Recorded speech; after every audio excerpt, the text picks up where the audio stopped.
बिहार के मुजफ्फरपुर में एक ऐसे शख्सियत से आपको आज हम मिलवाने जा रहे हैं जिसकी जनता दीवानी है।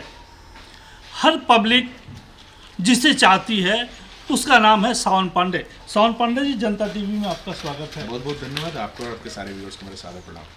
चर्चाएं आपकी बहुत हैं, लोगों के बीच काफ़ी लोकप्रिय हैं, इसके पीछे वजह क्या है? कुछ नहीं, देखिए मुजफ्फरपुर की जनता मेरे लिए जनता नहीं, मेरा परिवार है। और जब से मैंने ये सोचा कि मेरा परिवार है, तब से परिवार के लोग बहुत प्यार दे रहे हैं और परिवार के बीच में हूँ, परिवार का छोटा बच्चा हूँ। लोग प्यार दे रहे हैं, दुलार दे रहे हैं और इसी वजह से लोग मुझे मानते हैं। राजनीति में आने के पीछे मुख्य वजह आपकी क्या रही? मुजफ्फरपुर का पिछड़ापन। मुजफ्फरपुर 40 वर्षों से आज़ाद नहीं है। देश काले अंग्रेजों से आज़ाद, गोरे अंग्रेजों से आज़ाद हुआ और मुजफ्फरपुर काले अंग्रेजों के बीच में गुलाम हो गया। मुजफ्फरपुर में जीतता नागनाथ या सांपनाथ है, लेकिन डसी मुजफ्फरपुर की जनता जाती है। तो इस बार मुजफ्फरपुर को बचाना है। मुजफ्फरपुर के युवाओं को जो सक्षम है, जिनकी जितनी योग्यता है, मुजफ्फरपुर में ही रोजगार दिलवाना मेरा मकसद है।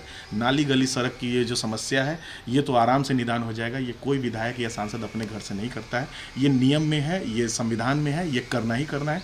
रोजगार मुख्य वजह है। मुजफ्फरपुर के युवाओं को मुजफ्फरपुर में रोजगार दिलवाना मेरा मकसद है।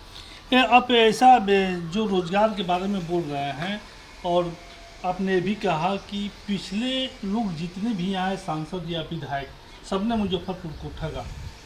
एनडीए सरकार ने मुजफ्फरपुर को काफ़ी चीज़ दिया है।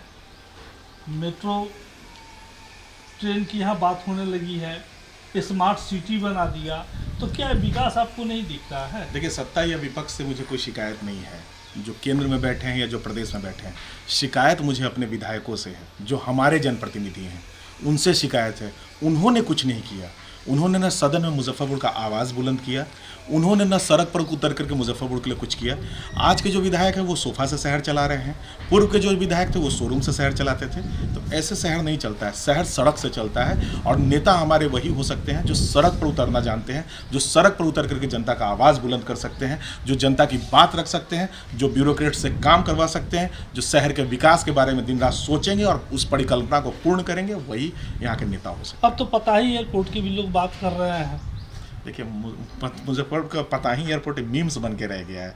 इस पे बात नहीं करे तो ज़्यादा अच्छा है। ये जब चुनाव आता है, ये सिगुफा की तरह निकलता है, फिर चुनाव खत्म, ये बात खत्म। आपको नहीं लगता है कि जिस तरीके से मुजफ्फरपुर का डेवलपमेंट होना चाहिए, जिस तरह से दरभंगा का डेवलपमेंट हो रहा है, वहाँ एम्स चला गया, एयरपोर्ट चला गया, तो आखिर इसके पीछे क्या वजह रही कि जिस मुजफ्फरपुर के बारे में बेहतर परिकल्पना की जा रही थी, वो विकास के रेस में काफ़ी पीछे छूट गया? देखिए, फेलियर जनप्रतिनिधित्व है हमारे यहाँ। हमारे जो भी जनप्रतिनिधि रहे हैं या हैं, वो सब के सब फेलियर हैं। उनके लिए काला अक्षर भैंस बराबर है, सब लिख लोढ़ा पर पत्थर हैं। हमारे साथ सिर्फ हमारा एम्स ही नहीं ले जाया गया, हमसे एयरपोर्ट ही छीन करके नहीं ले जाया गया। पूर्व में भी कई चीज़, जैसे होटल मैनेजमेंट कॉलेज जो हाजीपुर में है, वो कभी मुजफ्फरपुर का हुआ करता था, उसे छीन करके ले जाया गया। मोतिहारी में जो सेंट्रल यूनिवर्सिटी गया, वो हमसे छीन करके ले जाया गया। सीपेट कॉलेज हाजीपुर हमसे छीन करके ले जाया गया। हमसे अभी एम्स छीन लिया गया, हमसे एयरपोर्ट छीन लिया गया, हमसे हमारा सड़क छीना जा रहा है, हमसे हमारा नाला छीना जा रहा है, हमसे हमारा सुरक्षा छीना जा रहा है। मुजफ्फरपुर के साथ हमेशा से दोयम दर्जे का व्यवहार हो रहा है। मुजफ्फरपुर से तो ज़्यादा विकास समस्तीपुर और हाजीपुर का हो गया है। मुजफ्फरपुर तो कहीं नज़र ही नहीं आ रहा है। मुजफ्फरपुर का बियाडा फेल है। अब हाजीपुर का बियाडा देखिए, लहलहा रहा है, फहरा रहा है। मुजफ्फरपुर का बियाडा रो रहा है अपनी स्थिति पे, परिस्थिति पे। यहाँ कोई जनप्रतिनिधि बोलने वाला नहीं है, सबका सब मुख बधिर है। क्यों? आपने बेला जो औद्योगिक परिसर है, सरकार तो उसके विकास के खूब दावे कर रही है। सरकार के दावे करने से नहीं होती है ना। यहाँ के जनप्रतिनिधि एक बार उठ करके तो चले जाए, देख तो ले किस किस चीज़ की फैक्ट्रियाँ लगी हैं और कितनी सुविधा है उनके पास। सिंगल विंडो सिस्टम में उनके पास क्या क्या आ पा रहा है। सिंगल विंडो सिस्टम की कोई बात ही नहीं है। वहाँ के जो भी व्यवसायी हैं, आप जाइए तो वो सुरक्षित महसूस नहीं करते हैं। बिजली की माकूल व्यवस्था नहीं है, सड़क की व्यवस्था नहीं है, नाली वहाँ जाम है, आवारा जानवर वहाँ घूमते हैं, अक्सर परेशानियाँ झेलनी पड़ती है वहाँ पे। तो मुजफ्फरपुर का बियाडा फेलियर है। आप हाजीपुर के बियाडा से अगर कंपेयर करते हैं तो हाजीपुर के बियाडा में तो ब्रांडेड फैक्ट्रियाँ लगी हुई हैं, ब्रांडेड प्रोडक्ट्स आते हैं वहाँ से। मुजफ्फरपुर के बियाडा से क्या है? कुछ तो नहीं है। क्या सच नहीं है कि आपका परिवार संघ से जुड़ा हुआ था? तो कहीं ऐसा भी नहीं कि संघ वाली मानसिकता आप में भी हो? देखिए, बिल्कुल डीएनए में तो रहता ही है। हमारे दादाजी पूरा जीवन पर्यंत पंडित दीनदयाल उपाध्याय जी का अनन्य मित्र रहे और संघ से जुड़े रहे। और मैं भी बचपन से संघ में रहा हूँ। मानसिकता तो जरूर होगी, लेकिन संघ की मानसिकता हमेशा से सेवा भाव है, देशभक्ति है। तो देश हमारा है, प्रदेश हमारा है, जिला हमारा है, समाज हमारा है। तो हम समाज को जब सुधारेंगे तभी जाकर के जिला, प्रदेश और देश सुधरेगा। तो उसके सुधारने के लिए संघ ही हमको जब सिखाया तो हम तो लगे हुए हैं करने में। ऐसी चर्चा है कि कई राजनीतिक दल आपके संपर्क में है, क्या सच्चाई है? और ऐसा अवसर मिलता है तो किस राजनीतिक दल से जुड़ेंगे? देखिए, सभी राजनीतिक दल से और बड़े राजनेताओं से मेरा अच्छा संबंध है।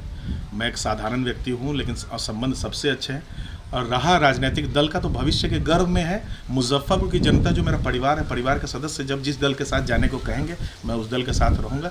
वैसे फिलहाल दलों की दलाली में मेरा कोई भरोसा नहीं है, और मुजफ्फरपुर के जो भी जनप्रतिनिधि हैं मुझे दल की दलाली करते नजर आते हैं। वो दल के राजनेता के रूप में और मुजफ्फरपुर के जनप्रतिनिधि के रूप में मुझे नज़र नहीं आते। सबके सब किसी न किसी दल के एजेंट बने हुए हैं।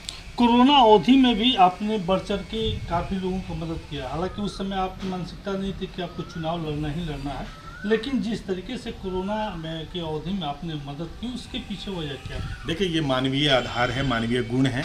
आपने पहले ही कहा कि संघ से आपका परिवार जुड़ा रहा है, तो संघ ने हमें सिखाया है कि किस तरीके से मानवता का और देश का रक्षा करना है। तो ये वो गुण हमारे अंदर चला आ रहा है, हमारे दादाजी, हमारे पिताजी के अंदर ही रहा है ये।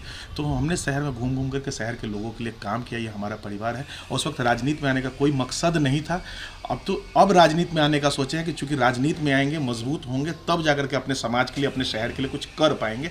अन्यथा आप तो ऐसे ही गाहे बगाहे सारा कुछ करते रह जाएंगे, सब शून्य होकर रह जाएगा।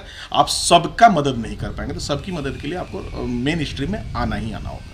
अगर मेन स्ट्रीम में आते हैं तो चूंकि बार बार मैं देखता हूं कि शिक्षा, स्वास्थ्य और विकास के क्षेत्र में, रोजगार के क्षेत्र में आप लगातार आवाज़ उठाते रहे हैं, कोशिश भी करते रहे हैं, तो आपका क्या प्रयास होगा?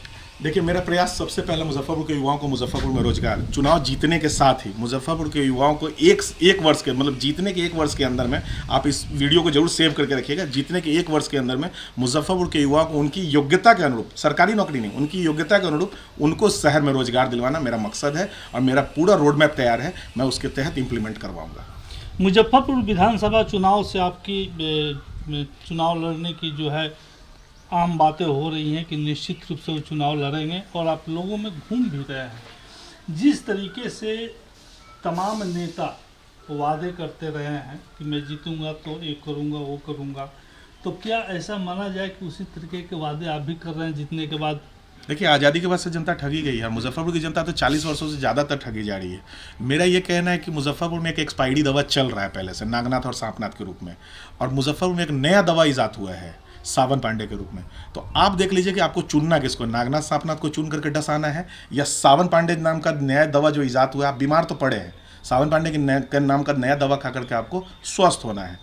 मुजफ्फरपुर के लिए मैं काम करने आया हूं। और मैं आपको एक और जानकारी दे दूं कि आज़ादी के बाद से मुजफ्फरपुर नगर विधानसभा क्षेत्र का बेटा मुजफ्फरपुर नगर विधानसभा क्षेत्र का प्रतिनिधित्व आज तक नहीं किया है। तो पहली बार मैं आवाज़ बुलंद कर रहा हूं, और मुजफ्फरपुर की जनता इस बार चुनाव लड़ने जा रही है। मुजफ्फरपुर की जनता चुनाव लड़ेगी, जीतेगी, और मुजफ्फरपुर की जनता पटना के सदन में दहाड़ने का काम करेगी। राजनीति के पटल पे सावन पांडे का नाम आ जाने के बाद मुजफ्फरपुर में चुनावी तपिश जरूर बढ़ी है।